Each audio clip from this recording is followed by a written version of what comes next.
Hey everyone, come on in, come on in, come on in. Thank you all so much for being here. Welcome to another weekly Q&A with Maggie and Lucy. There's no agenda for tonight. Go ahead and put your questions in the chat if you want to be counted present or said hello to. We'd love to see you all here. Um, We're going to be doing these probably about once a week or so, just to give anyone who's interested access to our life experience. We'll introduce ourselves and let you all know what we've got going on. But if you have a question, I'll go ahead and drop the link. You are welcome to come up and talk to us. You can be camera on or you can be camera off. You do not have to show your face if you don't want to. Or if you prefer, you can just type your question in the chat and we will do our best to answer them. So while the questions are coming in, I'll just introduce myself as Maggie. You all may know me as Maggie, the substitute teacher. My lovely co-host is here. Lucy, would you like to introduce yourself? Hi, I'm Lucy, also known as Lucasely 20 through Kevin Samuels. And I wanted to share with you something, Maggie. As an introvert, you know that I'm not too comfortable talking about myself and just doing things like these. But these Q&As have helped me, especially uh, it helped me on my interview that I had last week because it allows me to see myself on how others see me. And that kind of allows me to develop myself a little more because, again, as an introvert, it's a little harder to be out there. So I thank you for making me part of these Q&As because selfishly, it's helped me be a little more um, extroverted, maybe just a little bit more. Just a little bit more. I've got plenty of extrovert for all of us on this chat. And I have to say thank you, Lucy. As you guys are coming on in and saying hello, thank you all so much for being here. We will tell you a little bit about what we've got going on and what's new since the last time we've chatted. But again, if you have a question, either click the link or put it in the chat. You can ask us anything. For those of you all who don't know, Lucy and I have started the finishing school for the modern woman. So excited. Class has already begun. And I have to thank Lucy for making a dream come true. I was doing one of my Q&A, Ask Me Anything, and someone had asked if I was going to ever teach, what I've studied. And, I just kind of thought to myself, oh, maybe one day. And Lucy was in the chat and she said, yes, you should start a school and I'm going to help you write your curriculum. And the rest is history. So we've got some updates and we've got some slides, but this is you all's time. Our class is for our students, but we're going to be continuing to provide free content to you all so that we can help any way that we can. I see everybody coming in. Thank you so much, Greg, Real Bravado, and Lisa. We have a question from Rodney, so you all just put your questions in the chat, and I'll take a stab at it, and then Lucy can do the same. Rodney says, what is the number one quality for being a wife? There's so many here, but I would say the number one quality, in my opinion, is being agreeable. And that's because I firmly believe, and we'll tell a little bit about our background. Um, I was married at 25, absolutely loved being married my college boyfriend, met him at 18. And I was married for 10 years, have two boys from marriage, but I always tell you guys, I got caught up in some of that modern woman, mindset, just in the way that, I can do anything a man can do, and, everything's 50-50. And I learned the hard way that it's not. We co parent really well now, amicably divorced. But since the marriage, I've been in a relationship with a very traditional man. And I realize now, like Kevin Samuel said, that being a wife is a role, and someone has to lead and someone has to be the support system. And we promote traditional relationships here. And so I would say being agreeable and not having every hill the hill you have to die on. That's what I would say. Lucy, what would you say? Oh, yes. Agreeability is, I think, should be one of the top qualities. I also think that maybe um, knowing that when you go into a marriage or a commitment, that you're in it together, that it's not adversary, you're not working against each other, that you're working on any kind of challenge or celebration, you're doing it together.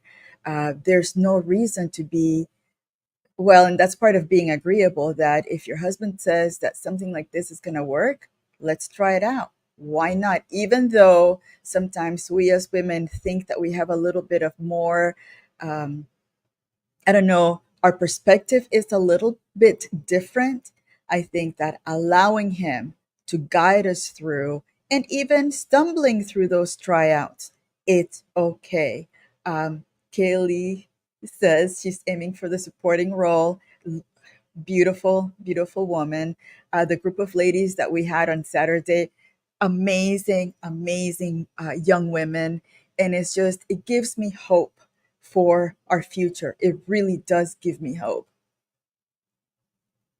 I love that so much, so much. And if we've got some students in the chat, we always respect you all's privacy. But if you want to shout out what you've learned so far, or what you think so far, you're more than welcome to. So that was the answer to Rodney's question.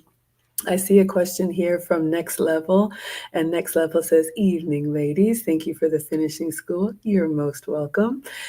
Next Level says, "Please give details on how to get potential students involved." Well, I'm so glad that you asked. So I'll give the high level, and then when we come to a break, I will show you all some slides, because we have some new things happening as well. So the finishing school for the modern woman is our 8-week online finishing school for ladies of all ages. We're saying 15 to 50. Lucy and I are both older women in the community. I am 47 and Lucy is a beautiful 57. I want to be like her when I grow up. So we did have enrollment for the entire 8-week session that was available until September 9th, which was the first day of class. We just started this past week. And so the 8 weeks are going to take us basically all of September and all of October. So as the classes kick off, you are still able to join, but the full price is now removed. What is available are the bundles. So if you look at the website, and I'll drop the link here, and we'll actually take a look at it together, you can uh, join in if you would like at 3 and 4, 5 and 6, 7 and 8. We'll take a look at um, the curriculum. The good news is this is something that we are going to offer ongoing. This is our life's work. So our first intake is this September, October timeframe. But I'm very happy to share with you all, we will be doing our second intake of the finishing school for the modern woman in January, in the new year. So we'll be giving you all more details about that. If you are interested, you can click on the link that I just dropped, or you can scan this QR code and put your name on the wait list. Enrollment is not open yet for the second intake, but we're very excited to continue. Lucy, did you want to add anything to that? Nothing to add, but I do want to say hello to Bella Rings, who just had her baby boy. So congratulations, Bella, on your new a bundle of joy that you welcomed. I think it was either last week or this week. I'm not sure. I just heard it through the grapevine. So, congratulations on your baby. Um, there's a question here by Christina. Christina, Okay. I never have confidence in myself. How does a mother of four have confidence? Maggie?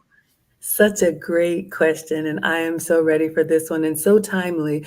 Actually, I'm going to go ahead and pull up the website so you all can see the curriculum because our second session, which is this Saturday, is on confidence and poise. Yep. So I'll give you a little bit of a high level, and then our students will get you know, all of the details. So let me share my screen. This is an excellent question. Perfect timing. All right. So if you all go to the link that I just dropped, you will come here to the Finishing School for the Modern Woman. And you'll see our curriculum here. We just kicked off and wrapped up our intro session. That was amazing. Excuse me. So our students have access to the slides, the workbook, and it's a private Zoom meeting. And if we have any students in the class, the recording has been posted. So for anyone who is taking our class, just want to let you know the sessions are taught live and they are recorded. You have lifetime access. So if you ever need to refresh because we've never arrived, you can absolutely go back and review. All right, so let's go back to where we were. So when you look at the curriculum here, you're going to see this coming week on session 2, we're going to be talking about cultivating self-confidence and inner poise. So you all can take your time and scroll through here. For our students, I've added a lot more. You all can peruse and see all. Some of them that say preview, you can click on them. Anybody can click on them if you're interested in recommending a young lady for the class. You can see what we're going to be teaching. So to answer this question about how does a mother of four, where was it? How does a mother of four have confidence? Well, first of all, congratulations for being a mom of four. I'm a mom of two, and even if you're not a mom, I think confidence is one of those things that all of us struggle with at times at different phases of life. So I would like to encourage you and let you know that nobody is born confident. It is something that you can aspire to be, but it takes awareness and practice. We'll talk about the tools in our course, but specifically, once you have accomplished something, the next time it's easier to do. So you get confidence in that area. So Lucy's talking about, how being in these Q&As has helped her prepare for an interview. So it's the practice of public speaking that you do that makes it easier. And then you get more confidence because you're like, whew, okay, I didn't, excuse me, I didn't fall flat on my face. For some people, it might be hosting someone. For some people, it might be confidence in, I don't know, introducing yourself to someone. So there are compartments of confidence. That's the first thing. Okay. So those of us who kind of seem like, oh, you're so confident, we all struggle with something. So don't fall for the belief that, somebody is confident about everything. So I would say, look at what you have accomplished. You are a mom of four. You have brought four children in this world and done your best to raise them and you are still here and you have survived. So a lot of those skills are transferable. And so I would look at what you have done as a mom and see how it relates to what you think you have a lack of confidence in, right? So let's say it's public speaking. I'm sure you've talked to teachers or PTA or whatever it is. Translate that into the event that you're trying to be prepared for. And I would say that's how you can be confident. But Lucy, what would you say?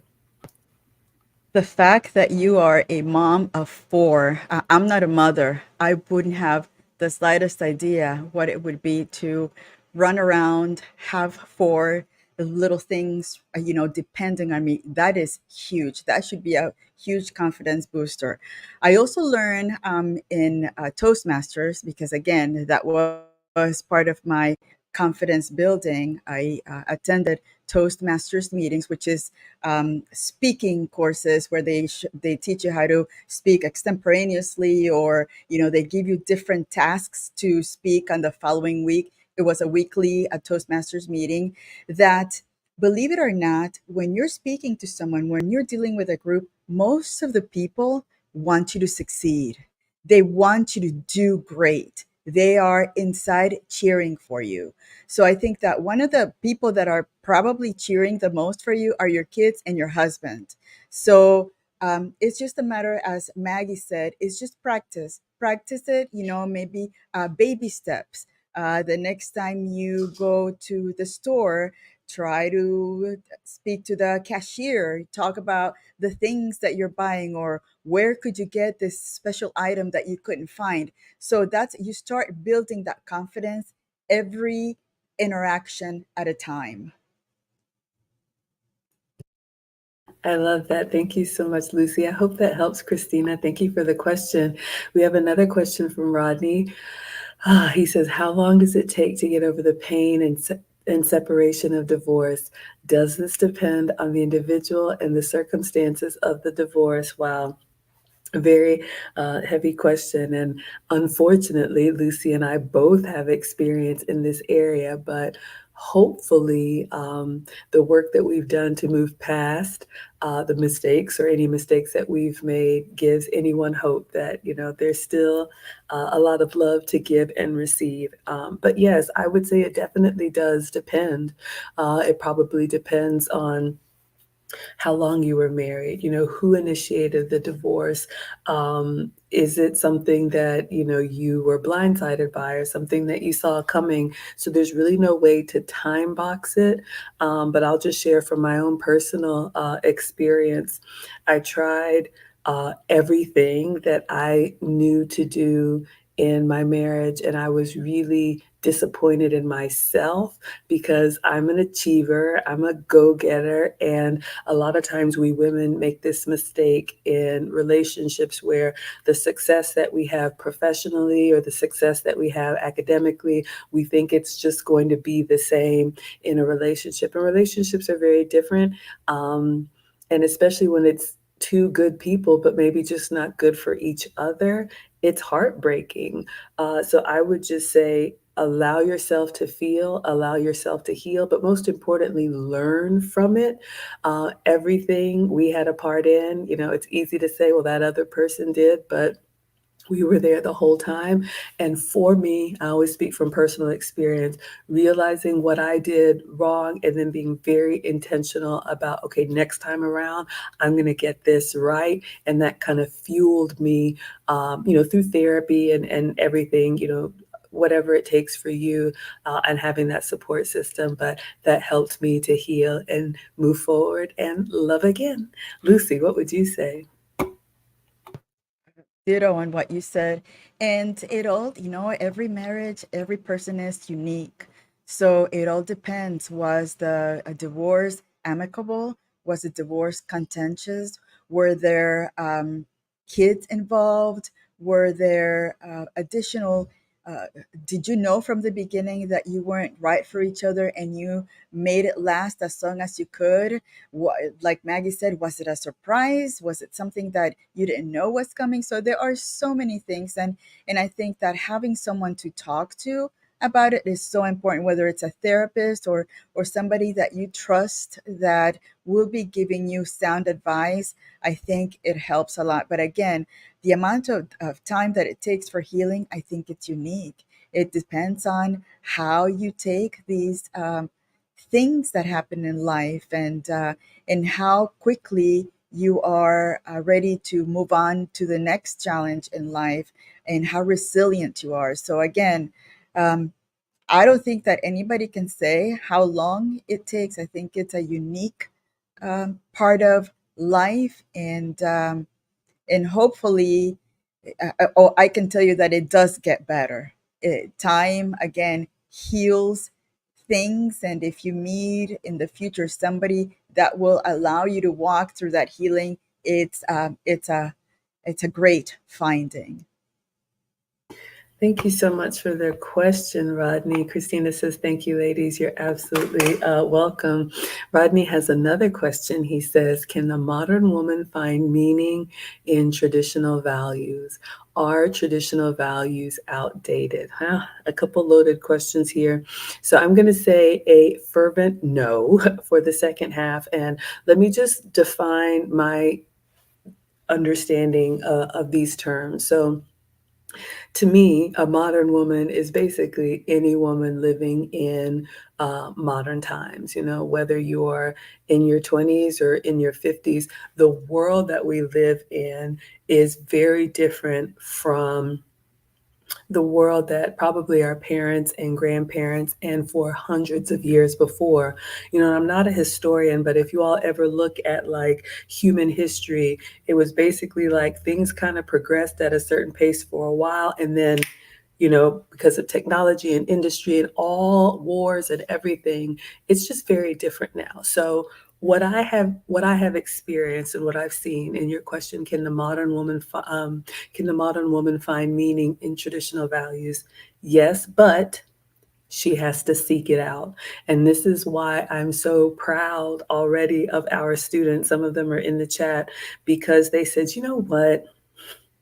For whatever reason, maybe we were lied to, maybe somebody told me to climb the corporate ladder or told me to have a hot girl summer, or, you know, I'm looking at pop culture and I don't see my values reflected.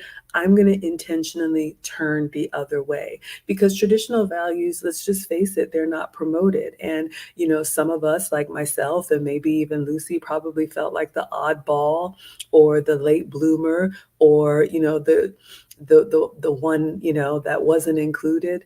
So now we didn't have that community, so we're creating that community. So I think, yes, we can definitely find meaning in traditional values. And I'll just say, especially as we age. And if there is one drumbeat that I feel so incredibly passionate about, Lucy and I both have a connection to Kevin Samuels. Whenever he would ask women, what do you want life to look like when you're 40? What do you want life to look like when you're 50? And I remember being young and bullheaded and headstrong, and you couldn't tell me anything. And I'm so glad, you know, I hit the wall and turned the other way.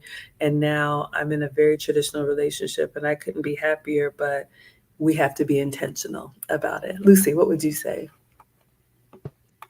I think women can definitely find a meaning in traditional values, especially because right now a lot of them are saying that the modern lifestyle is not working out for them. So usually it's that pendulum swinging. You know, if you go too much to the left, then there's going to be a time where that pendulum is going to have to go back to the other side.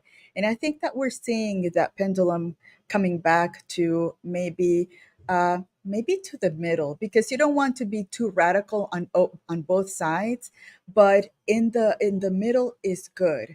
Finding what works for you in your relationship, in your marriage. I think that we have been in the Western world, they have told us that we women can do it all by ourselves. And yes, but to exhaustion. You know, I have seen so many women at work that are single women with kids.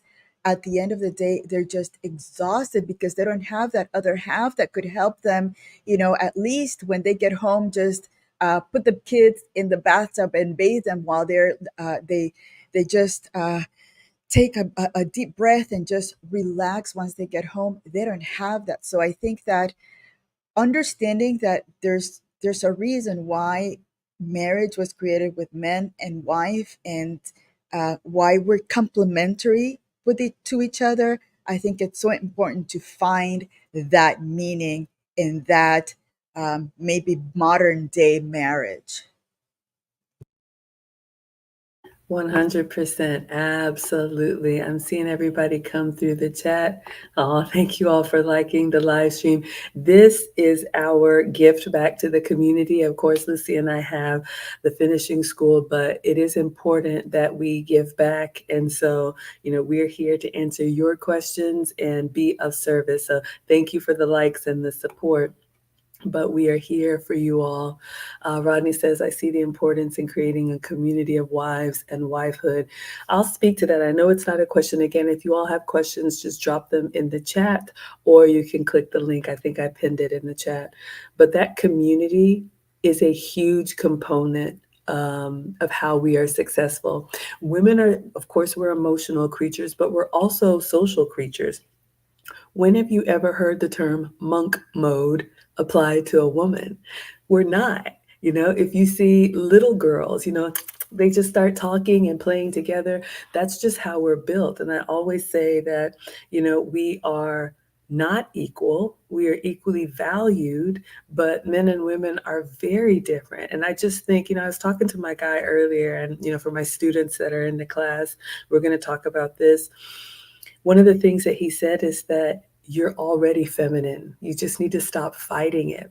And to Lucy's point about, you know, I'm a boy mom, two teenage boys bigger than me. I work in corporate America. I work in technology. I cannot tell you how much the masculine energy for me is just draining, but it's what we have to do to survive. So I intentionally, we talked about this in class last week, intentionally seeking out the things that do promote your softness, right? Whether it's gardening or cooking or going to the arts or whatever it is. But the community is a big part of that. And so we women who are interested in this should support each other. And that's what we want to cultivate. It's not for everybody. And I 100% understand that. And we're never trying to force anybody to do it our way. We're just saying that if you're not finding what you need, this could be an alternative for you. Lucy, did you want to add anything to community? Yes, and I think in our Saturday session we talked about the beauty that it is to be a woman, and understanding that we as women, we love beautiful things. We love seeing just and hearing and touching beautiful things. And that goes to, I was listening to some music today. There's this there's this girl called, I wrote it down, I think, Yeba or something like that. Her music is incredible. Nothing to do with the stuff that our kids are listening to. It's just softer. It's a message. You want to just play it while you're cleaning, while you're doing something at home, and it just makes your life just so much pretty. And I think that we have been conditioned to start liking ugly things. Yeah, loud, speaking loudly, loud music, loud tones, loud everything. So it's time to, as women, it's okay to go back and be soft and be quiet and just sit still, and allow our men to be the loud ones, and when they go to the barber shop and do the hand thing and the yelling, we just sit there with our friends just talking and just enjoying our femininity, because we all have it in us. We just have to foster that and celebrate it. Oh, I absolutely love that. Yes, yes, and yes. I'll have to look up that artist. Mona, please send it my way. We have a question from Lisa who says, how important do you believe being a stay at home mom is? Society today seems to be steering away from it. This is an incredible question. And, I have to say, I know that I got caught up in that. We need two incomes. So I'm going to climb the corporate ladder and I'm going to go for the promotion. That was me. And then, when you put yourself in a position where you become, the breadwinner, or, your income is dependent, then you feel that weight and that responsibility on you that we just weren't built for. Kevin Samuels, shout out to the Godfather, used to say, pressure is built for shoulders, not hips. And I remember, the boys are 22 months apart.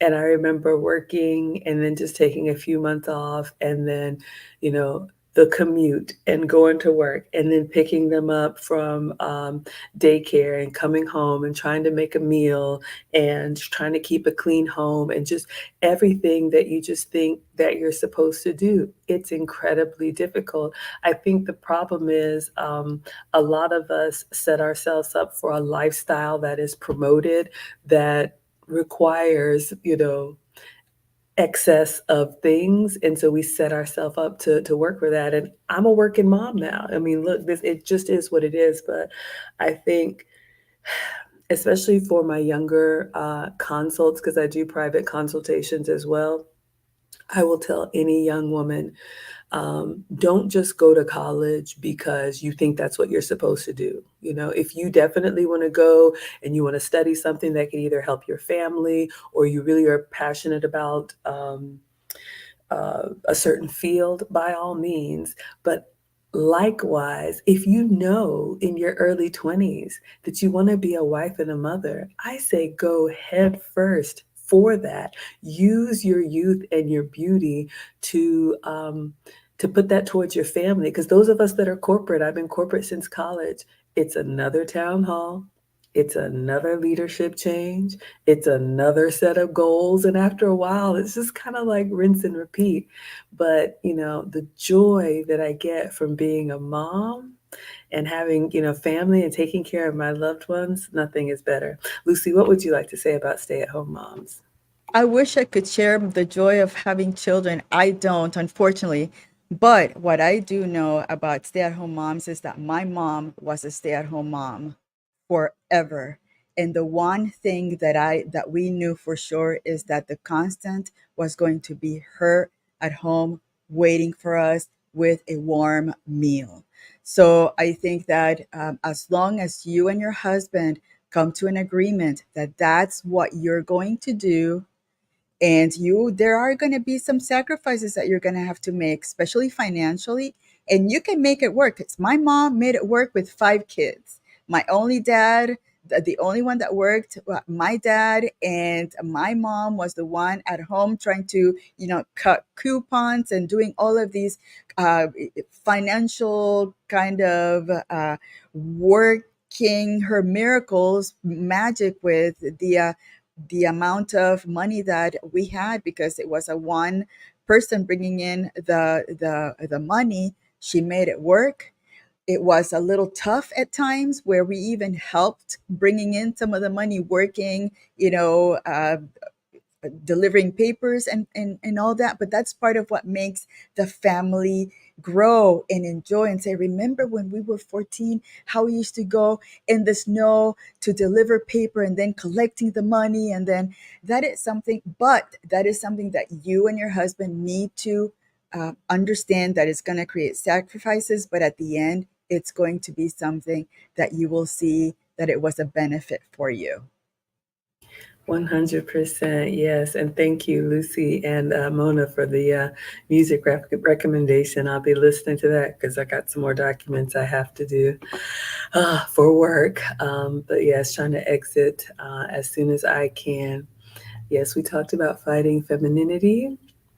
Mona says, yes, you can always go back to work, further your education later on if you want to. That's such an incredible point. I mean, like I said, I've been corporate and I've worked with a lot of women over the years, and some who had families and decided to either come to work later or go for the promotion later when the kids were younger. They had more, less responsibility at work because the family is what matters.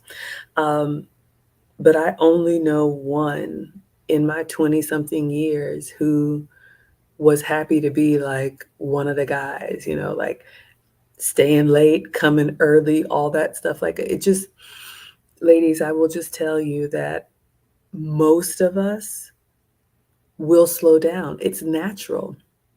I remember my 20 and 30-year-old self. It's not the same at 45 and 50. You're not going to want to do it until 65 the way a man can and the way a man will. So all I'll say is choose wisely and just make sure even if you are in work mode, you're thinking about your 40 and 50 and 60-year-old self and making decisions now in your youth that will support where you want to go. That's what I tell my consults. Thank you for the hearts, Lucy. Rodney, another question says, does the corporate grind naturally strip away femininity from women if women are not intentional? Oh, you are singing my song. Yes, yes, and yes. Y'all, I have been in meetings with women who have pounded the table to get their point across. Um, Language, profane, just, you know, kind of loud and over talking to get their point across. And I've said this before. Sometimes, you know, we think that as a woman, in order to compete with a man, we need to act like a man. And it couldn't be farther from the truth because when we lead with femininity, it's so captivating and it's so compelling and competitive.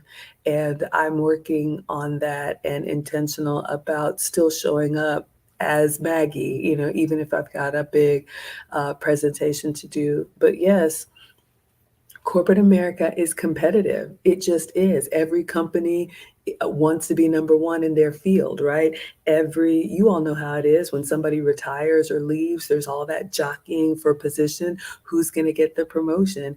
It just is. And then if you work in a masculine environment, that it does. It just kind of comes on you. So we do have to seek it out. And I would encourage women, make sure, especially if you want to be in relationship with a traditional man, you have to do the job to check that at the door and leave it at work. I tell y'all all the time. I just remember coming home and saying, "Oh yeah, we need to do this and that." My ex-husband was like, "I don't work for you." And I had no idea, y'all, but it had just come and become a part of me. So we have to be intentional. Lucy, what do you want to say about corporate America? It is tough because unfortunately, even as a woman, you are expected to be assertive, um, where sometimes the line between being assertive and aggressive is crossed, and you don't know whether you're crossing it or not. So, yeah, it makes you be a little more direct, and sometimes you tend to forget that softness sometimes speaks louder than being boisterous at the board meeting and pounding on the table, when you can just sit back and allow the board president to say, "Lucy, we haven't heard from you. Do you want to say something?" And they guide you into the conversation, even without you saying anything. Even when I was teaching, adults, every time I would sit back and be quiet in the classroom, the attention was on me because they're like, "Oh, she's quiet. Obviously, we did something, or she wants to say something." So yeah, you have to. Sometimes corporate does take away that softness from you. Absolutely. Our students that are in here know we talked about silent femininity in class last week. What does Mona say? I was a stay at home mom for many years. I enjoyed it. Now I have a good medium, working remotely most days while I was seeing my children off and not having the commute. Absolutely. And ladies, I mean, like Mona said, you can always go back. That job or that education will always be there. But I remember, having two boys in 2 years. There was like a 5-year period. Y'all, I didn't know what was on TV. I was either, expecting, nursing, had an infant, had a newborn. It was crazy. But now they're 14 and 16, and because they're teenagers, they pretty much live with dad and come to visit me. So now I have a little bit of, an empty nest so I can do more things. But yeah, I remember feeling like I'm going to change diapers for the rest of my life. But now I look at their younger pictures and I'm just like, where did the time go? So just, your family is what's going to remember you when it's all said and done. I remember cleaning out an office and just going through journal after journal of like notes from work meetings. I'm like, that company doesn't even exist anymore, or that project, got put on the shelf. So we love, we work, we appreciate the opportunity. It allows us to, support our families and provide, but just keep it in that proper perspective. I 100% agree. And also, technology has helped a lot when it comes to, if you want to be a stay-at-home mom and you want to continue your education, you can only sign up for different things just to keep up with, with technology and with what's happening outside. Because when you're ready to go out, you want to have those skills updated accordingly. So I think that we are lucky that we're living in this technology filled world that allows us to learn additional skills online, to go to school skills, go to school, get our masters, PhDs, or whatever online. So we have that opportunity. And again, it goes back to, are you financially uh, stable to be able to spend, thousands of dollars on a master's or a PhD? So those is where you're going to have to be doing that number. But if it allows you to, that's great. Absolutely. Lisa says, thank you. I totally agree. I had career before and now after. The hardest and most rewarding job I've ever had is being a mom. The hardest and most rewarding job I've ever had is being a mom. The hardest and most rewarding job I've ever had is being a mom. I thought it was a sacrifice, but it is a blessing. It's absolutely a blessing, y'all. And yes, it is hard.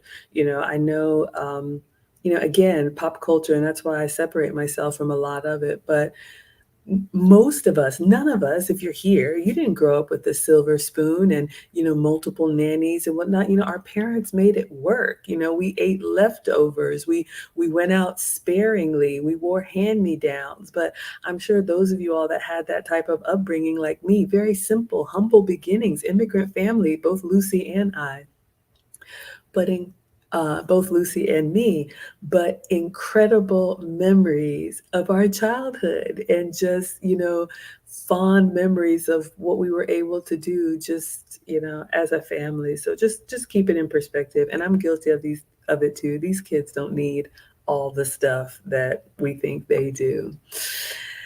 Rodney says, I didn't know that women had to compartmentalize their work from their home environment too. Yeah, it's very true. So, ladies, especially younger ladies, let me caution you against that. That job that you have, even if it's a big six-figure job, nobody cares. That job is for you and maybe your parents that are proud of you. The man that you want don't care. And believe me, you don't want him to care about it because you want it to be almost insignificant. But yes, especially if you work in a masculine environment, be very careful about bringing that energy around a man or into your home. You're going to have to be very intentional about promoting things in your personal life that help you maintain your softness. Lucy, you want to say anything about that? I totally agree.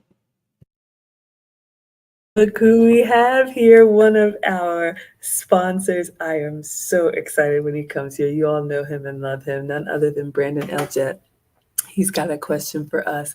Brandon says, how does a man get over working directly with a woman after she falsely accused him of harassment, even though he was innocent and HR dismissed him of all accusations? Man, that is so heavy, and I'll do my best at answering the question. But ladies, I just want you all to know, especially when you say, men don't approach, or men are this, or men are that. This is why they can lose everything because of a lie. So be very careful playing with this kind of fire. There are videos all over social media about women who think it's funny to destroy a man's life. And as a boy mom, you want to see Mama Bear? I think about this and I already feel my blood boiling because when I think about all that a man has done on his own, and then all that you do to try and raise them right, and somebody can lie and it all be taken away. Okay, so the question is, how does a man get over working directly with a woman? This is a tough one. I want to say like I would never work with her again and never speak to her again. But if you have to be in that environment, I would make sure that I'm never alone with her. We have heard, I don't know if it's like presidents or, pastors or different people that always make sure they're never in a space alone with a woman. There's always somebody there. Even, male doctors will do that. Um, I wouldn't even I would have all written communication with her. I would send it in an email. Like I would just avoid her because once a woman has shown that she is capable of lying like that, it's hopeless. There is absolutely no going back. There is no, I'm sorry. Well, you can forgive just so you're not harboring it, but there is no like, let's go talk about it. Let's have lunch. There's nothing, absolutely nothing. And so I just say, you you you you get over it if there's any way possible to get over it by ensuring that at least with her that never is a possibility again. I'm so sorry, Lucy, what do you want to say? Yeah, I've heard this term, gray rock concept, that is given when you are dealing with in a narcissistic relationship where when somebody even approaches you to get something out of you, you act like that's a rock. You're just gonna say yes, no, and do not provide any kind of interaction with them.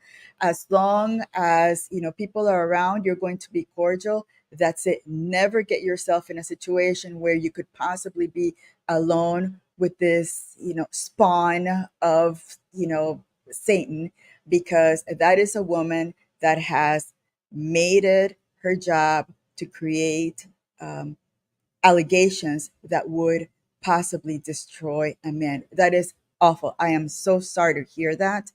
Those women are just terrible. And in fact, I read an article that was came out a couple of years ago from the UK, where men or corporations that have 60% more of a female staffing, men start leaving because they don't want to be around that kind of even allegations or beliefs or anything that could make them seem like they could be even thought of something that they're not. So that's a scary thing. That is amazing. And these women that do that, I'm telling you, there's a place down there very warm waiting for them after they're gone from the world. I'm telling you, that's somebody that has really bad intentions in life.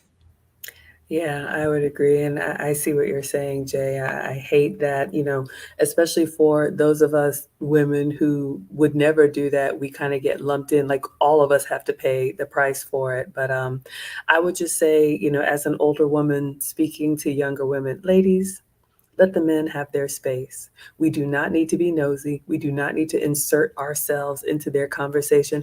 They're different. They talk different. They're crude. They're loud. Let them have their space. All right. So um, I remember, I think Kevin had an episode or something about like the holidays are going to be coming up. If there's a gap, the way we grew up, the men, after we ate together as a meal, my dad and the men would be, laughing or having a drink or doing the thing over there. And my mom would just, Maggie, come with me. As a kid, you're wide eyed, you want to know what's going on. But we learned very young that you don't need to be a part of everything. So allow the men to be men and allow them to have that full experience. Find your own community. Oh, that one's just heartbreaking. Rodney has another question. He says, "Where has technology made it easier and harder to be a feminine woman in today's modern society?" Ooh, this is a good one. So technology has made it easier in the example that Lucy said, if there's a skill that we need, let's talk about the finishing school. Shout out to the finishing school. If y'all want to get on the wait list, scan that QR code, or link is in the description. If there's a skill that you need, you can find it. You can be part of a community that promotes your values. I think technology, especially in working from home, I've shared with you all, I was, a corporate executive and just ripping and running. And when the pandemic happened and it sat me down, I was just like, oh yeah, we'll wait this thing out. We'll all be back in the office in 2 weeks. And y'all know what happened. And I realized how much happier I was at home, how much softer I was. My guy was like, I like this space that you're in. So I think technology can promote femininity. It is a tool. We can use it to promote femininity. Likewise, um, technology has made it harder. I got two words for you: social media. Young ladies, especially, know that social media is a tool. It can be helpful, but it is also what people want you to see. And a lot of it is not real. And especially our younger ladies who are impressionable think, oh, somebody's got this jet set life and they're traveling here and there and there's nannies and, they don't have to lift a finger. That's not the real world. And then also, let's just tell the truth, social media bringing us together. Sometimes good relationships are formed, and sometimes not so good relationships are formed. So, as women and being feminine and us receiving, we have to guard that and we have to be very selective with who we give access to, not only of our body, but our time and our attention and everything. So, that would be my answer. Lucy, what do you have to say? I agree with what you said.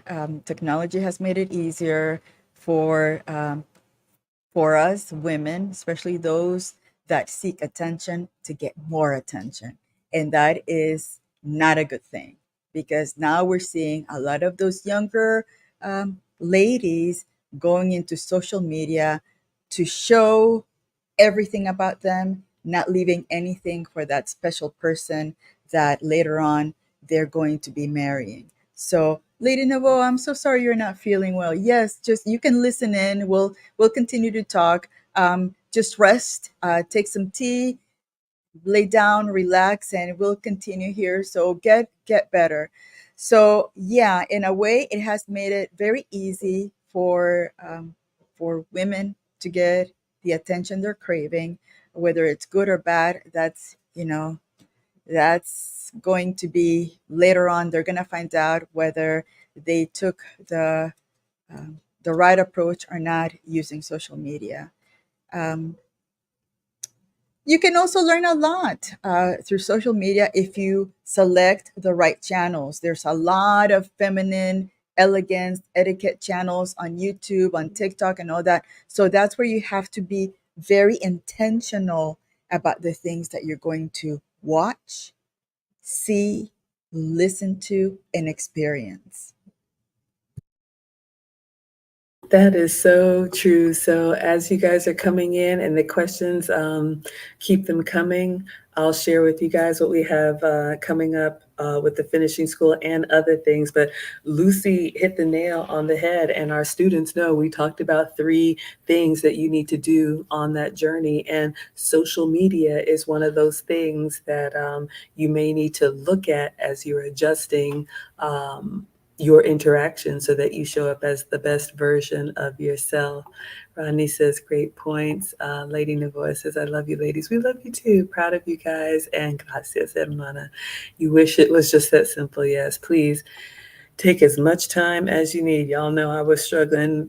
We're coming up on cold and flu season. So just whatever you do to stay healthy, do what you do to stay healthy. We want you all happy, healthy, and whole. Hello, Shavelta. I'm going to share my screen. We've got a break in the questions, so you all can keep them coming. I'll also drop the link in case anybody wants to chat. I know we have some students in the chat. Never going to shout you guys out, but if you want to share any of your takeaways so far, you can. But we always have a slide deck for you all. Lucy and I come as your teachers to share what we can from our life experience. And so I'll just pull that up and we'll glide over a few things, but once the questions come in, we will get right back to it. So you guys were great today. We jumped right on in there. Ask us anything. Again, you can be camera on or camera off. If you want to talk to us in person, or you can just type your question. All right, so a little bit about Lucy and Maggie. You guys have gotten to know us. I'll just give you a little bit about my background.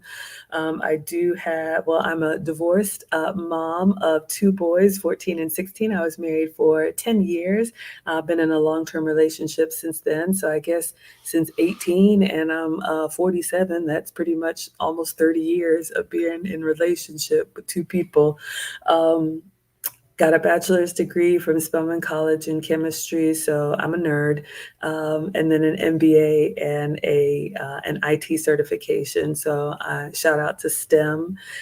So believe me, have had a lot of that experience. But Lucy and I have founded the Finishing School for the Modern Woman, and we are very intentional about teaching what we've learned in life and how we've maintained our femininity.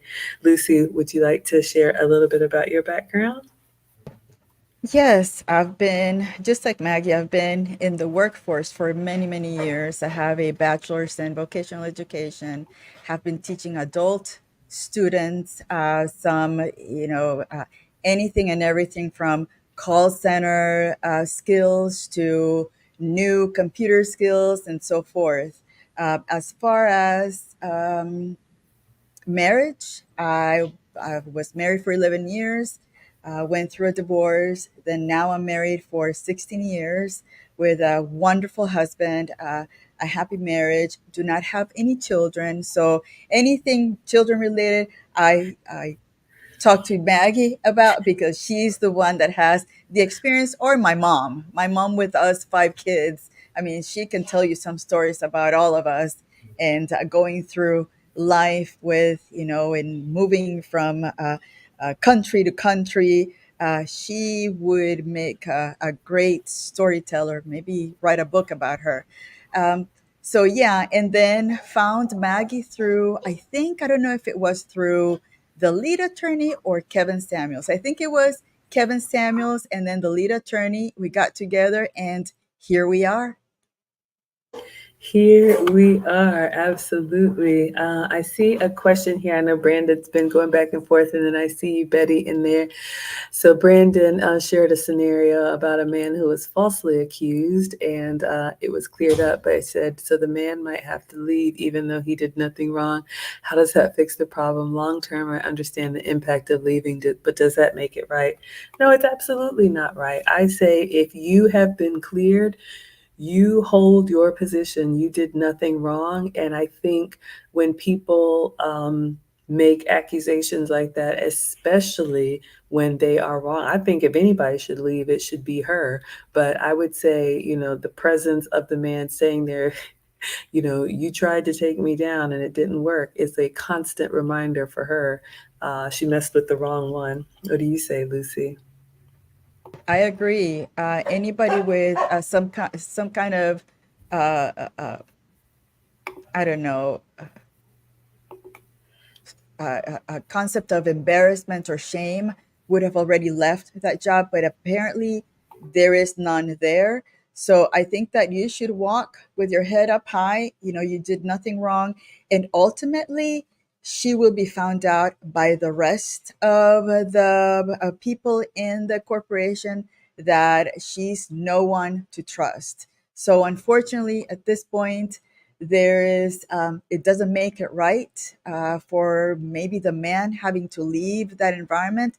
You don't have to. You can walk around because, or whoever that happened to, he can walk around because he did nothing with his head up high. And we probably understand that the woman is not going to walk out. If she's been there, she's going to be there for many years, because she's probably not going to be able to find another job that will tolerate that behavior, unfortunately. Yeah, absolutely. And look, you all, you don't have to go far to realize that there are some people that they make this a practice. So now you've seen what she's capable of, stay away. Thank you so much to hashtag Code Talk. My first time seeing you here, the Accountable Masculinity platform. Thank you for the 199 super sticker. We appreciate that. We also have Petty Betty. She says, ladies have been in a relationship 25 years, married 3 years ago. What can I contribute? I'm not sure if I understand the question, but I would just say, the reason why Lucy and I are here is because, like Kevin Samuels used to say, but even before Kevin Samuels, if you believe in the Bible or any times of old, the older women would teach the young, the older men would teach the young. That's just the way that it's been done for hundreds, thousands of years. So we are here, neither of us have daughters. And so I would say, what I'm passionate about is being honest about what I did right and what I did wrong and sharing with younger women because I feel like I am old enough to have life experience, however, young enough to still be relatable at 47. And I see myself in a lot of younger women. And so I'm never going to say, hey, you have to do this, but I will share with them, winter is coming. And for some of us, winter is here, but that's what I would offer. What do you say, Lucy? I agree. English is my second language, so I'm not sure what the question is. I don't know if she's asking what can she contribute after being in a relationship for 25 years. Is that what the question is? Okay, it looks like she's gone through a lot. I've been in a relationship for 25 years and then got married 3 years ago. And you dealt with, oh my goodness, death after death, infertility, and taking care of elderly parents. What can you contribute? You got a lot going on right now, Betty. And honestly, this is one of the things, ladies, self-care is important. I actually posted this on my page. I've been an etiquette student of many, many teachers and years, and I asked my teacher, what does she do? And it's really about making sure you are in a place where you can be the best version of yourself so that you can take care of others. But don't put pressure on yourself to do anything that you're not in the right space for, but you are an example of still being here. Life happens to all of us. It's not perfect, but you've got a lot of life experience, and I think you just share from that. That's what I would say. What does Rodney say? Is it good to have a list when looking for someone to marry? Can this list be a detriment to marriage if it's too long or complicated? This is a good one. I know somebody in the chat with a list, and I never really did the list thing, but I understand. Sometimes we look at relationships that way.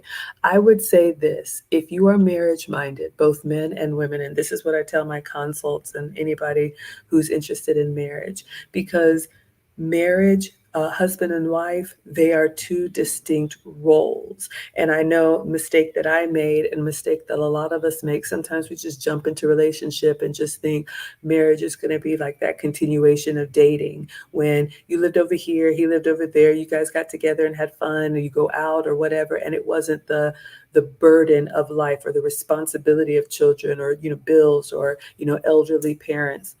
So I would say definitely, have your list. That's fine. Prioritize your list. Know what are your have to haves and what are your want to haves and what are your deal breakers. But I would say, probably even more importantly than that, know the type of husband that you want to be and know the type of wife that complements that husband. And I would tell the ladies the same thing. Know what type of wife you want to be, because there are different types of marriages and there are different types of roles. If you're going to be, 50-50, both working professionals, you're not going to have children, you keep everything separate, you guys come together and you enjoy each other on the weekends. I know marriages like that. I'm kind of more of that, like, traditional nurturing, like, home and family dinner on the table, and we eat together, but that's not for everyone. So you really need to know who you are and the type of marriage that you want and the roles, and make sure you only, I would say for the ladies, because we don't have time to waste, if you're marriage minded, only date the type of men that you could see as the type of husband that you would want to be that type of wife to. What do you say, Lucy? Oh, I wanted to pull up the Uncle Junior Network for $20. Thank you so much for that. Is that that's not? Well, no, never mind. I thought it was. Never mind. Thank you for that $20 super chat. And I wanted to go back on that question. And one of the questions that I would ask myself would be, if I were to marry me, would I want to marry me? What are the things that I'm offering? If a man comes to me, what am I bringing to that commitment? Am I bringing just, being a ornery, just not wanting to be around people, or am I an agreeable, good-hearted person? Do I want Would I want to marry myself at this point? And I think that that would be a good key to say, am I ready for marriage or not? Absolutely, absolutely. All right, you guys have the questions coming in. Gregory has a question. He says, where and how do I find a feminine woman, not a feminist, in the order of Sarah?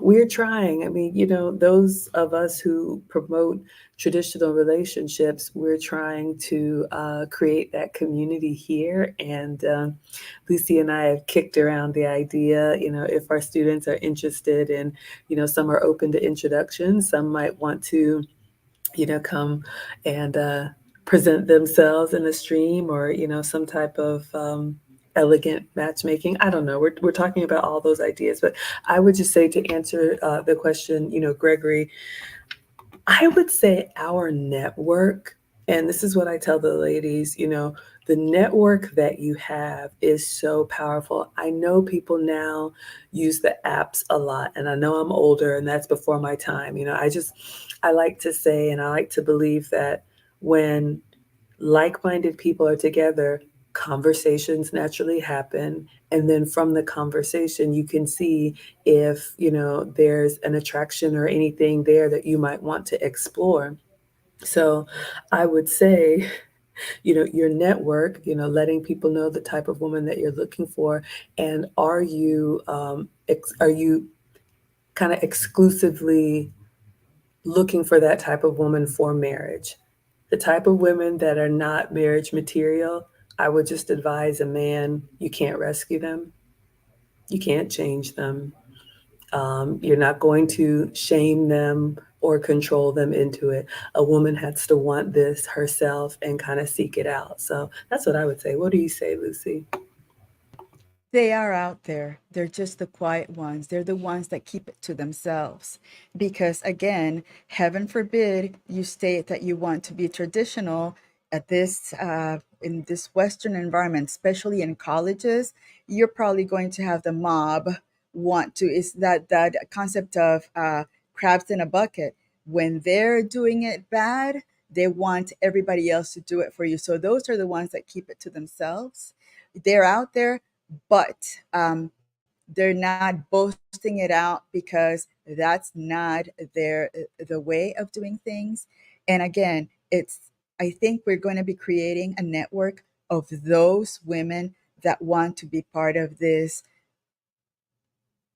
thinking more traditionally about life, about marriage, about family. Because again, if there's no family, there's no community. If there's no community, there's no society. So, I mean, it's really scary what we're seeing right now. But I think that they are out there. They're just the quiet ones. Absolutely. I love that. Thank you so much for the question. Let's see. Oh, okay. So we have a comment and then we have a question. So Code Talk says, this is great to see because women are harmful to other women. We cannot fix our community if women do not work with each other within the community building process. Yeah, you're absolutely right there. I mean, unfortunately, the example and the advice that is given oftentimes is detrimental. So we're trying to do our part. So thank you for the compliment. Yes, and thank you, Uncle Junior. We have a question from the condemned. He says, how will you two teach the art of how women should apologize to men after a wrongdoing? I have learned many women truly don't understand how important this is to men. That's a good one. That's a huge one. So I'll take a stab at it. I have had to apologize. I think it's part of the human condition. I try really hard not to make mistakes and exceptionally hard not to repeat mistakes. But if I'm wrong, part of being an adult and part of being mature is owning that big word, accountability. And ladies, I have to tell you that amongst the men, that's a quality that they see lacking in most of us. So if you can own what you've done wrong and not wait for someone to have to bring it up, you know when you did something wrong, lead with that. When I've had to apologize, I start by giving my full and undivided attention and just saying, hey, I need to tell you something or I owe you an apology. I am truly sorry. I didn't mean to, but that doesn't matter. It affected you in this way, and I would never want to hurt you. And so I own that. That's 100% on me. I'm not making any excuses. And so that this doesn't happen again, here's what I'm willing to do. And so it's about, taking accountability. And then also, I go a step further by showing that I'm going to be intentional about making it right. If that situation ever happened again. Lucy, what would you say to that? And I see someone in the back, but go ahead, Lucy.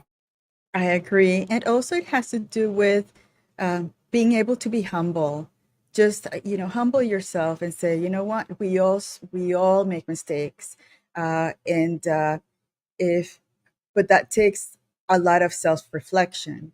So I think that one of the startups on understanding uh, for women to be able to apologize is to say, did I really say that? Did I really do that? Did I behave that way? And then take the chance to say, I am so sorry, I didn't mean to say that. And again, an apology is just an apology, um, but you also have to show changed behavior, because you can continue to apologize for doing the same thing, the same behavior, then the apology is not going to mean anything. So again, realizing that we all make mistakes, making sure that you acknowledge that we're not perfect, that you made a mistake, you apologize, and it's not going to happen again. Um, Maybe that is something that has to be repeated in the relationship until it sticks. Absolutely. And we have somebody in the back. I'm going to go ahead and bring you up, Mr. Victor. Let me see if I can get us all on the screen here. We got this interesting background. Let me bring you into frame. We're going to go ahead and let you have the floor. Thank you so much for the super chat, Victor Vincent with Accountable Masculinity. What would you like to add, or what question do you have for me and Lucy? I first wanted to say I appreciate the effort that you guys have put into um, community building, because that's what this is. It's all about. Um, and the question I wanted to ask you, ladies, is how important do you think the topic of sexual discipline is amongst women, and how is it being discussed in a way as for better vetting criteria? So, like men that one of the guys asked earlier, where he go meet someone, with the qualities that he's looking for, right? And I know a few different ways that I would approach it, but I would like to hear you guys' opinion about how important is sexual discipline in terms of providing men with vetting criteria for which women to pursue and which ones to avoid. Oh, goodness. All right. I'm going to put myself on the hot seat and I'll try and take a stab at this one. And then, Lucy, you can do the same. It's incredibly important. And, I'm not saying that you have to be a prude, but women, the late great Kevin Samuels used to say, men control access to relationships and women control access to relations. And I'll just say that I do believe that it is a beautiful expression of love in a relationship. But unfortunately, what is promoted now is just like almost animalistic behavior. And I'm sorry, but I don't see any of these women that are acting that way in their youth feeling proud about it when they get to be our age. And I know being in relationship or getting married young, when I got divorced, I remember, some of the corporate women that I work with saying, oh, you missed out. You need to go out there and do this and that. I know that it's not for me because I'm a relationship girl. And I always say, if you're eventually going to want that, you need to be carrying yourself in a way that exemplifies what you're ultimately going to want. So, women, you have to choose wisely. You're in control of your own body, but just know that if you are going to want relationship, your past matters, your reputation matters, and you could count yourself out because of decisions that you've made. And you may say it's not fair and it's unfortunate, but we want what the man has. We want his name, his ring, his covering. So, I believe men ask and we accept or not. So I would just say it's all part of setting ourselves up for success. And I think it goes along with other discipline like, diet, exercise, spending, running your mouth. It's all in parcel of how we can stay feminine because it's really very masculine behavior to be out there the way it's promoted now. That's what I would say. Lucy, I'm going to put you on the hot seat. What would you say? That's a really interesting question. It's I think as a woman, it's that um, has never been has never thought that sharing my body with many is anything beneficial. It's really hard to see it now, but it's been a conditioning. You see it in the media, you hear in the songs. It's promoted everywhere, and again, that's part of how society will be destroyed. I think that one of the things that I tell my nieces is that your body is sacred. If you give your body to many, by the time you get it to the special person, you're not going to have anything to give to that person. So it should be your body should be a treasure. It should be something that once you decide on giving it to somebody else, it has to be somebody that you know that it's going to be with you for a long term. Um, Again, thinking about this promiscuity concept is very hard for me because I see the pain that a lot of these young girls are going through, and they're trying to cope with that pain by saying that it doesn't matter, but in the end, it does. And unfortunately, they're going to be our age, and they're going to be looking back, even though inside they're going to be sorry for doing it. They're still going to be saying that it was not a big deal, that now they're 56, 57, alone with a cat or a dog and no one next to them. So I think, yeah, the promotion of promiscuity is not helping our women. And in our environment, we are going to focus on letting them know that our bodies are treasures. And again, the one person that deserves it is got to be somebody incredibly special to be able to enjoy that part of a relationship. Okay, so um, I like the I like the perception that both of you have on the topic. I've dug into this a whole lot deeper, and I just wanted to see if the question, was solid enough for you, to ask in front of people because I'm a published author. That's my book behind me, The Code. I got a couple of books that I've written. I've studied human behavior for over 20 some years when I was in the military for targeting purposes and things of that nature. And when you really get down into it, humans are divided by behavior, where we all agree. We like-minded individuals, commingle where they feel the safest at, or they feel respected. I think men chase respect the same way women chase love. So going through that filter, you're going to find a lot of self-gratifying behavior when you look at it, right? So I believe that there's a difference between all men and all women. And that difference is one common behavior that we all share that we're not exempt from, and that's sexual connectivity. Because every living being is either going to have sex for reproduction or recreation, and when you get down into it, it's only certain people that can connect with certain people.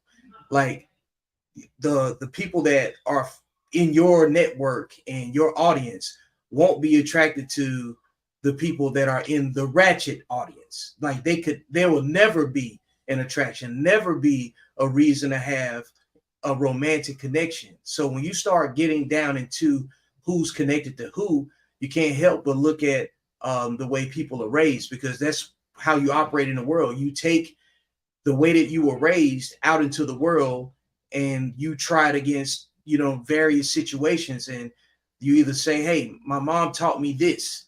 Everybody grades their mom's teachings against the teacher at school. You go to school, and the child validates what they were taught at home with the teacher, and they come home and validate what the teacher is teaching them with the parent. So the value of the mother being the first teacher to give us manners, to give us decorum, that can only come from, I believe, a sexually disciplined household, because these cycles keep reproducing themselves. So single mothers, basically replicate themselves without, another male figure around, because you can't produce something that you've never seen or experienced. Like both of you ladies are boy moms, right? Well, I'm a boy mom, and I'll just say this. Thank you so much. I hear what you're saying, and I know the problem is a lot larger than Lucy and I can solve, but we're trying to make that drop in the bucket. And especially for one, by leading by example, and by saying, unequivocally, people are adults, but we do know, and I do like to say, ladies, you do not have to have a hot girl summer. You can have a wonderful experience with the man that is for you. Again, I'm not saying that you have to be a prude, but I do believe in that pair bonding. And I do think it gets harder when you have a lot of experiences clouding your mind. So I hear you. I'll let you go ahead and we got someone else in the back, but I'll go ahead and let you finish your thought. But I am a boy mom, and then we'll go ahead and take you down. So go ahead and finish up. Okay, so the point that I was trying to get to is that the element of objectivity changes when you have the opposite gender to be responsible for, or be covered by the opposite gender. There's some things that you absolutely won't have the same perspective on unless a man can give you a experienced perspective, and generally speaking, sexually disciplined men do not pursue unhealthy women, while unhealthy women pursue unhealthy men.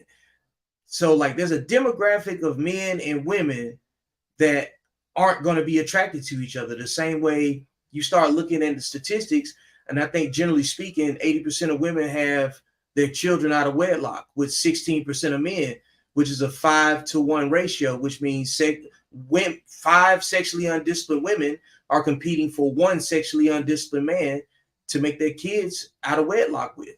So there's a whole slew of men that don't even have kids at all. I think 58% of men are single and childless, or don't have kids. I'm not quite sure, but I know this in the 58th percentile or something like that.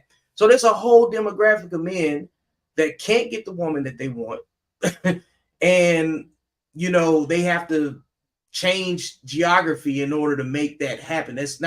which goes back to saying they're out there, then they're probably just not local to where you are, because especially when you start getting down into demographics of race, what your preferences are. And if you are pursuing Black people, we only huddled around 10 or 11 different cities. So you have to expand your horizons. So I think that I think to solve the problem, you have to create separation. And, some people they need to be isolated. That's the way you evaluate it. If you got two children that are arguing with each other, you look at the activity that's creating the argument. You try to create a solution, whether making them share or giving them one of the same, give them both the same thing. But when you take it away, that there's conflict over the availability, right? So if you take the good people if you take the people that are compatible with each other and group them and draw the line, you'll stop focusing on the people that aren't for you and commingle with the people in your network that reflect your value and what you bring. So I like what you said about the network piece earlier too. So that's Thank spot you. on. Yep. Thank you so much. I'm going to go ahead and drop you down. I appreciate the comment and the feedback. And ultimately, I mean, like Lucy just said, I'm sorry, Mona just said, women who want differently will make efforts to do so. And I think it goes both ways. I mean, I know Lucy and I are two women, trying to make a difference and make our mark. But I agree, there's a huge society or societal push that's kind of going in the opposite direction. But yeah, I would say for both men and women, you seek out what you want, and then the other people who are not included, they will learn or they won't. And I think that's okay. Thank you so much, Victor. Joss, I see you in the back, but it says device not connected. So if you want to chat with us, just go ahead and connect your device. You do not have to be camera on if you want to be camera off. Absolutely. All right, let's see if there's any other questions, and then I'll share with you guys what's coming up in the finishing school. I'm just going to go back to where we was. So yes, And And yes. one of the things with the finishing school for the modern woman that we're trying to do is that we're not trying to change the world. We're just trying to start with a baby drop in the bucket to start maybe sharing our message that it doesn't necessarily have to be what we see out here right now. We can change it one student at a time. I 100% believe that, yes. And Betty says, I know you dealt with a lot, but you're happy with an average man. I consider myself average. 100%. And we don't have to be this fallacy that we're all some, living some celebrity life. That's not who we are. And you can have a lot of happiness. So They're I'm selling you lies, ladies. All of these people in social media saying that they lived a high value woman, man, it's all a facade. Unfortunately, to have that high value environment, the husband probably has to be working 24 hours a day, 7 days a week. The woman is on, her $1 million castle without the husband to the side. So, and sometimes even those people are just talking, the actual finances are probably in shambles. So do not believe that. We were meant to be with somebody that has equal value morally, but when it comes to the material stuff, that is just stuff. When you go 6 feet under, you don't take all that stuff with you. So I think that, if you've met a good man or a good woman, enjoy that life together, because somehow two imperfect people have found the perfect time to meet. Do the best you can with each other. 100%. I could not agree more. I see Ebony in the chat. I don't know if this is a serious question. She says, is whining an art? I would say whining is a sign of immaturity. I would not classify it as an art. What do you say, Lucy? I agree. Okay. All right. So I'm just scrolling back. I know I missed some of these. Let me just see here. Yes, I hear you, Anton, loud and clear. We understand there's a lot it's an uphill battle. We are doing our part, and that's why, in addition to the finishing school, uh, Lucy and I are going to be doing these Q&As for the community, because a lot of times women, especially younger women, they just have not seen that there are, like Lucy said, because we're quiet. I felt convicted every time I would hear Kevin Samuel say, where are the older women to teach the young? I was just happy minding my business in my cul-de-sac, but we're here and we're trying. Thank you, Tara. She says, Dad says, dress for the job that you want. Absolutely. That's what Kevin used to say. Are you a wife? And he would ask them before they were married. And yes, swag, it goes both ways. We don't know the causes of it, but I think both men and women can make better choices with their bodies.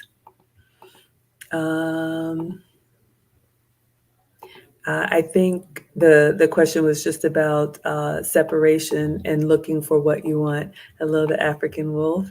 Happy miércoles Wednesday. Yes, Feliz miércoles. yes, yes. Yes, I remember that statistic about how many men are single and childless in the middle class. We have, is that Kid with Faces? My name is Alina, pronounced Alina, and I have a question. I've been in my relationship with my boyfriend for nearly 5 years, and we're 21 now. When should we consider marriage? Wow. Okay. So 5 years from 21, that means you were 17. I guess I'll take a stab at this and then Lucy can answer. You may not like this, sweetheart.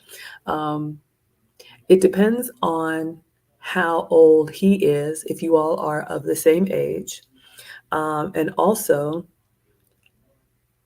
as a woman, if you're leading the conversation about marriage, we've already put the cart before the horse. Now, you can definitely say, and I would encourage any of my consults, in general, or when you begin dating someone, I'm dating for the intent of marriage. I see myself as a wife or mother someday. These are my relationship goals. Once you've been 5 years in, if he's not bringing up marriage, if this is being driven by you, um, I think that's going to be more difficult because you have allowed the relationship to go this far, and 5 years in your 5 years in your prime years is a long time. Now, it's not the end of the world. If he's older and he's ready for the responsibility of a wife and family, by all means. But again, I think he should lead, because I remember being that young, bullheaded young woman, but you put yourself in a position where you're carrying the burden because you're having to continue what you started. So that's what I would say about it. Lucy, what would you say? It looks like they're both 21. 5 years together at 21. That's a tough question. Again, have you asked them what is the intention in being in this relationship? Is this a long-term relationship? Is this something that he's thinking about marrying at the end? So, I mean, it seems these are two young, very young minds. He's already the breadwinner as well, and we've agreed to having children. He wants to wait until he has a house, but should we get married before or after moving in? We've lived together before. I can tell you on the financial part, you do not want to get a house before you get married. You get the house together, so both names are on the deed. There's also, I don't know if you listen to the lead attorney, I think that there's also discussion for the man, especially about prenuptial agreements on the finances. There's a lot involved when it comes to making the relationship official. So that is a conversation that you, maybe your parents should have together. If your parents are around, talk to them and see and hear what they have to say. A lot, I can tell you that my parents on my first marriage, they had a lot to say against the marriage, and I still went through it. Parents can see a lot before we see it. So I would recommend for you to have a discussion with your parents and see how they feel about that relationship.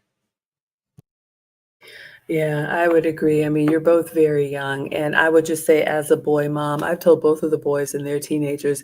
The late great Kevin Samuels used to say that men need that 10 years to be heads down and eat, you know what, so that they can make themselves. I would not. I mean, it can be done, but I think a 21-year-old young man still has a lot of growing up to do. So I agree. Get the elders that you respect involved. Let's see if there's anything else. Okay, just some more here. Well, parents are encouraging you to work at the pace. Just know that he's going to need some time to be the man that you're going to want to happily submit to. All right. Yes, otherwise, later on, there might be resentment on your part, and then there's going to be issues as well. So allow him to grow up and learn what the skills that he needs to have as a man to carry a family, because that's a lot to learn.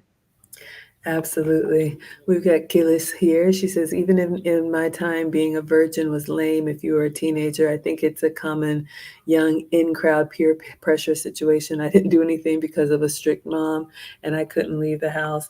I mean, I think, the expectations of our parents, Lucy and I both come from, nuclear mom, dad, family homes. And it was made very clear to me what the expectations were. It wasn't just this thing, oh, well, this just happened. No, we were married and planned for both children. And even though the marriage, ended in divorce, unfortunately, we're still like family forever. We co-parent well. A lot of the teachers, don't even know we're divorced because we show up at conferences and everything together. So having, one who you give your body to and then having children, you're going to be connected to this person. So I think both should choose wisely. So I see you all tagging each other. Yes, give yourself time. Mona says, as a woman, it's okay to have the conversation about what you would like. And like Lucy said, to involve family in the vetting process. You are welcome. You're absolutely welcome. All right. So Jazz dropped in the back. If you want to come back, you can connect your device. I'll finish up the rest of the what's new on the slides, and then we will wrap it up. We've got some good stuff coming in the finishing school. And again, yes, I saw the comments. It's a small drop in a very big bucket, but as you age, I think all of us want to leave a legacy of some sort. You want the work that you do, the life that you've lived to matter. And so this is how we are choosing to make our mark. And, again, not trying to beat anybody over the head or say you have to do this, but we feel very passionate about it. So I'll share a little bit more with you all about the finishing school. And then if there's any last questions, you all can put them in the chat or click the link. But we will be here probably every week to answer you all's questions. All right, so you learned a little bit about Lucy and Maggie. We both came from the Kevin Samuel space.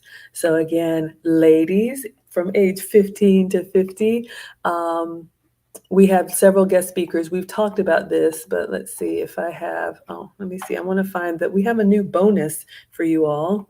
I wanted to share. There it is.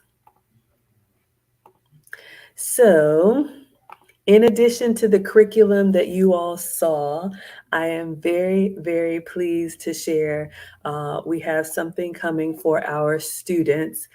Woman of Elegance. You may know Vivian. She is a YouTuber and content creator on Instagram and YouTube combined. She has well over 400,000 followers. And I have been in contact with Woman of Elegance, Vivian.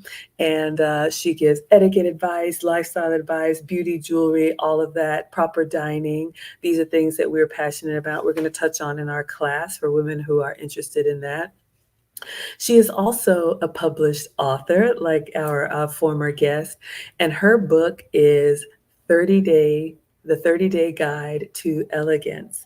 And I am very, very happy to share that we have a very generous donor in our community who is giving all of the finishing school students a free copy of the Woman of Elegance book, 30-Day Guide to Elegance. But wait, there's more.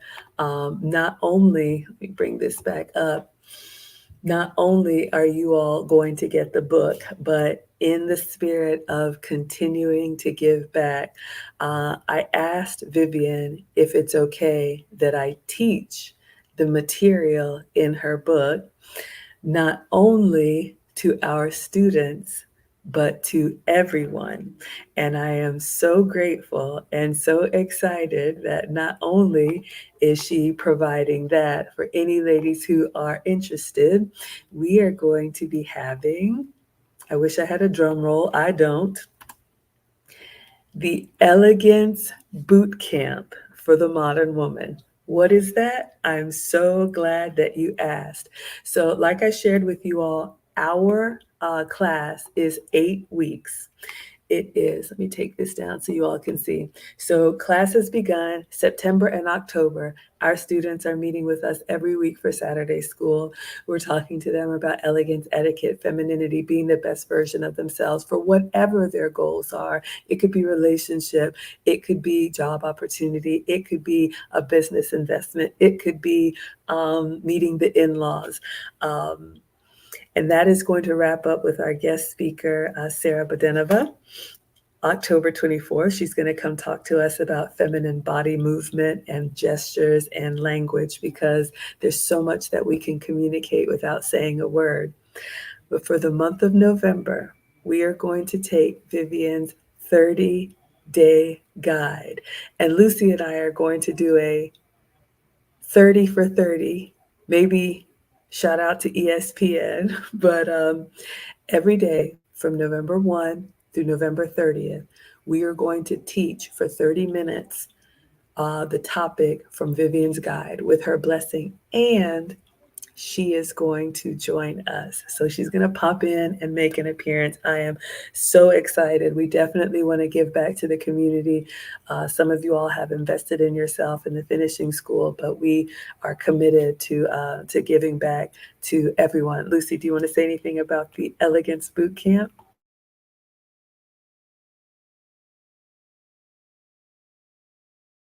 Looking forward to it. It's going to be amazing. And to have Vivian join us, popping in and out, that's going to be such an honor. It's going to be amazing. Yes, so absolutely. So again, you ladies, stay tuned on my channel and Lucy's channel. I'm going to put the QR code back up there. You can scan the QR code and you can put your name on the wait list, but you will see this after we finish teaching our students. We will teach everyone November 1 through November 30th. So share the word. We'll start sharing more of it. Our students will actually have the book. Actually, for those of you all that are logged in, if you go into your student portal, it's already there for you. So you'll have access to the entire guide, but we'll do the drip format for our students. Let me see if there's any questions or comments. If not, I'll finish up. Kid with Faces, thank you, Maggie and Lucy, for allowing us to ask questions, and you learned something today. Thank you so much. Yes, absolutely.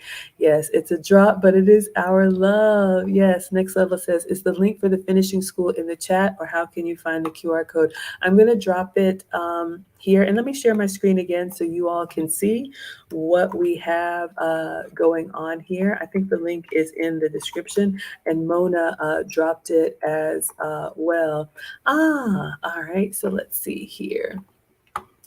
I'm going to finish up our presentation, and then I will go to the finishing school. So the Elegance Bootcamp will be for everyone. This will be a live stream on YouTube, Facebook, Twitch, and Twitter, on my channel and Lucy's channel. You do not have to register for the Elegance Bootcamp. That will be taught to everyone who is interested. So share the word. That will be November 1 through November 30th. All right. So we will see you all at school. Let's go over to the finishing school so you all can see. Let me stop sharing and then we'll go over here. All right. So again, the finishing school for the modern woman. This is our flagship course. It is an 8-week online program. We have already started the September intake. We'll go September through October.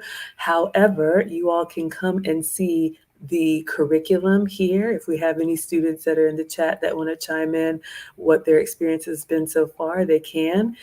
We have some modules that are available that you all can preview. So if you're interested in seeing, for example, what our body coach is going to teach us, you all can see some of it in there, as well as the sessions that are available if you want to do the bundles. The full course registration has passed, but if you want to join in the later bundles, you absolutely can.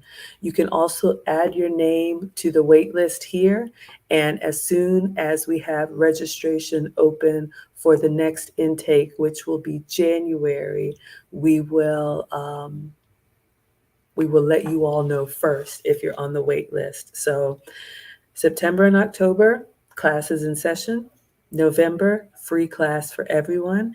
December, we will open up registration. So if you all are interested in asking for maybe a Christmas gift, to get access to our new class will start in January. And this will be a rolling enrollment, some paid resources and some complimentary. Lucy, did you want to add anything?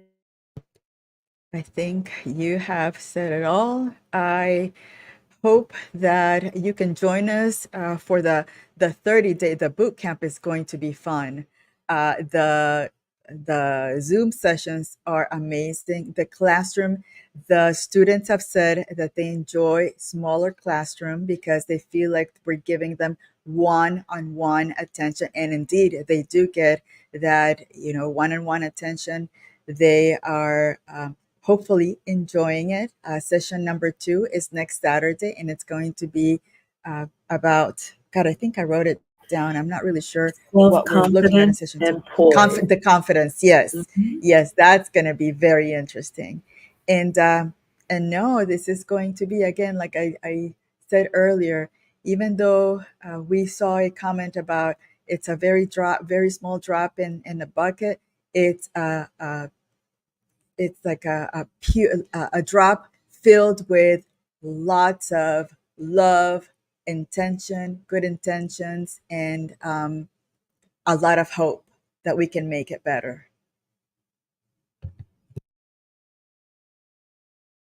You're muted. I almost got through a stream without doing it, but yes, I don't see any other questions. So I wanted to make sure. Next Level had asked about the link. So the link for the finishing school is in the chat. So again, 8 weeks. So we'll have a September, October session, a November session for everyone. December, we will open up enrollment for our new class intake to start in January. And it is a wonderful community. And you have access to Lucy and I. We have guest speakers that are going to come and talk about, since we have some new people in here, I'll just go quickly through it and then we will go ahead and dismiss, just so you all can see what comes in it. So if you're interested in registering for a later session, we would absolutely love to teach you. So let me just go back here so you all can see. All right, so if you want to know what's included in the curriculum, we've already told you about the boot camp. Our students are going to get the book. You all can see the schedule that we have here. This is Vivian's book, Ultimate Elegance Guide. So again, mark your calendars, November 1 through November 30th. It's going to be a 30 days of 30 minutes of teaching, and each day is going to be a section from her Ultimate Elegance Guide taught by us, Maggie and Lucy. But Vivian is very excited and again gave us her blessing. She will be making an appearance in the boot camp, so stay tuned for that. Again, it will be a free live stream on Facebook, YouTube, Twitch, Twitter. You all can share the content if you would like to, by all means. It will just be a straight teaching. We won't have guests and we won't have comments because we want to deliver the material. But this could be a foray into, you know, a little bit more refinement as the holidays are approaching. You can work on becoming more elegant if that's something that you want to do. And then after the holidays, you can join us for the second intake that starts in January. So for the second intake of our class, the dates are going to be January 9th through February 24th. So this will be our second 8-week intake. So if you're interested in being taught by Lucy and I, we're currently in the first session, but this will be our second session. It is Saturday school, and it's usually 12 p.m. Eastern. It is taught live, but it is a private Zoom. And then our students have access to all the materials for life and the recording. So you can see here we have 8 plus private Zoom sessions because in addition to Lucy and I teaching, we have guest speakers who are going to be coming and talking about their area of expertise.